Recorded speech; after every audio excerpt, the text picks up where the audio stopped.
সুপ্রভাত বন্ধুরা, এখন বাজে 6টা 10। আমি গরুঘাট থেকে চলে এসেছি। এখানে ভাত ফুটে উঠেছে আর এই হাঁড়িতে আছে জল গরম দিয়ে রেখে গেছি। এই জল দিয়ে আমি তরকারি করব। এখন যাব সবজি আনতে। চলুন যাই। উঠানে সবজি, এখান থেকে নেব চিচিঙ্গা।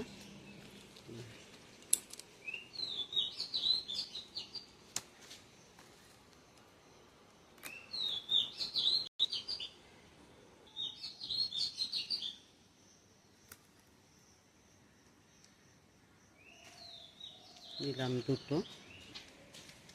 এখন যাচ্ছি ঘরে। এবারে সবজিটা কেটে নেব। ঝিঙে কাটা হয়ে গেছে, আলু কাটা হয়ে গেছে। এখানে কড়াই বসিয়ে দিয়েছি। কড়াই গরম হয়ে গেছে, দিয়ে দেবো তেল। প্রথমে আলুটা ভাজবো।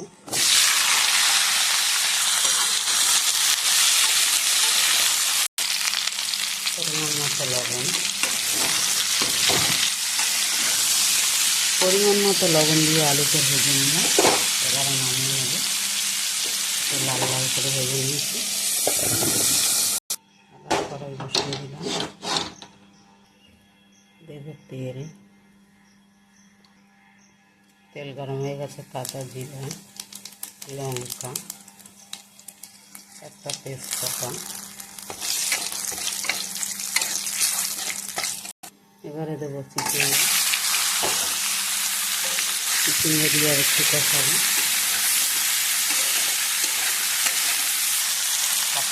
মতো আদা। এবারে দেবো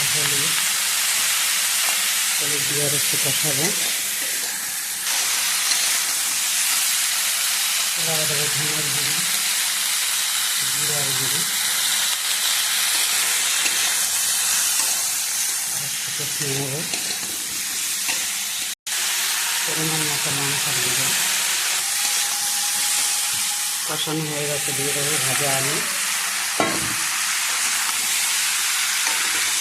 দুটো মিলে একসাথে 2 মিনিটের মতো কষাবো। কষানো হয়ে গেছে। এবারে দেবো ভাতের হাঁড়ির উপরে যে জলটা গরম দিয়েছিলাম, সেই জলটা।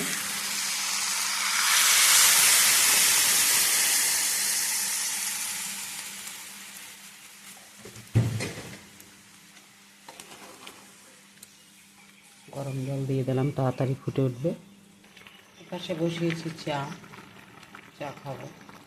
এদিকে তরকারি ফুটে উঠেছে।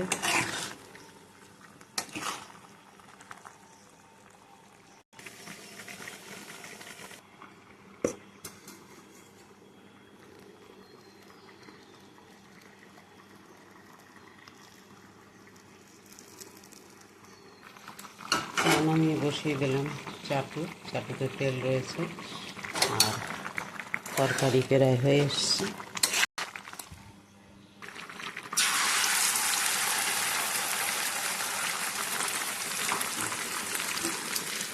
ভাজলাম ছেলের জন্য ডিম।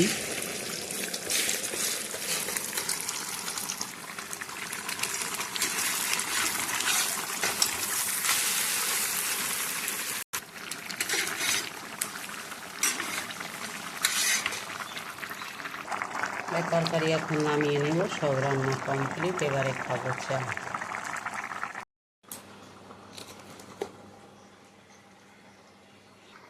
চা খেয়ে ছেলের জন্য টিফিন রেডি করে দিয়ে তারপরে নিজে রেডি হয়ে বেরিয়ে পড়বো দুপুর। এখানে ভাত তরকারি সব ঠান্ডা করে দিয়েছি আর এখানে কাটি করে রেখেছি। এগুলো টিফিন ভরে দেবো।